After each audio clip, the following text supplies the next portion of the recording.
NotebookLM, I think I do have a CPS handbook. With NotebookLM, now you can create much more than podcast. Now they introduced not just podcast, but there is also a video tutorial. You can change this to create a slide deck. Can you use CPS branding? Just go to cps.edu, look for their branding and use their branding for all of the slide deck that you have.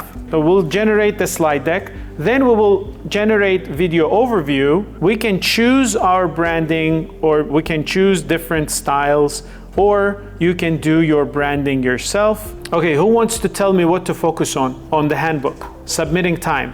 Okay. I want you to focus on submitting time correctly. So they need to learn how to submit their timesheets and get paid on time and accurately. They also lose their paycheck. Just mention that is extremely important to keep it.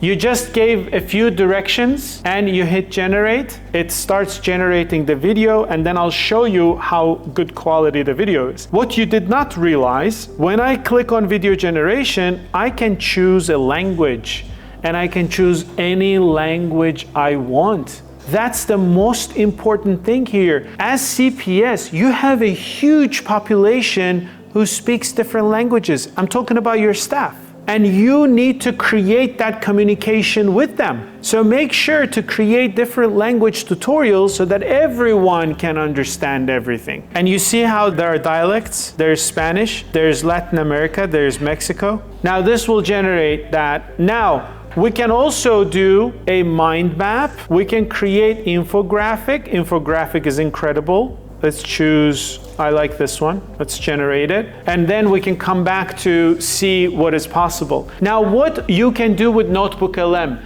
you can upload all of the documents. For example, every single ISB guideline, you can upload 50 documents. All of the questions you have, you just type your question and it reads the documents and it responds to you right away. It also tells you where it found that information so that you can go back and see the source. For example, if we said, is there anything about paycheck? What it does, it reads the document because it parsed the document before, and then it says, yes, there is information about direct deposit, tax forms, pre-tax deductions. And if I click this link, it takes me to that part in the document, then you can read the source. You can also add YouTube videos to NotebookLM. If it's on YouTube, you can just add a link to NotebookLM and it will read it for you and create anything you want.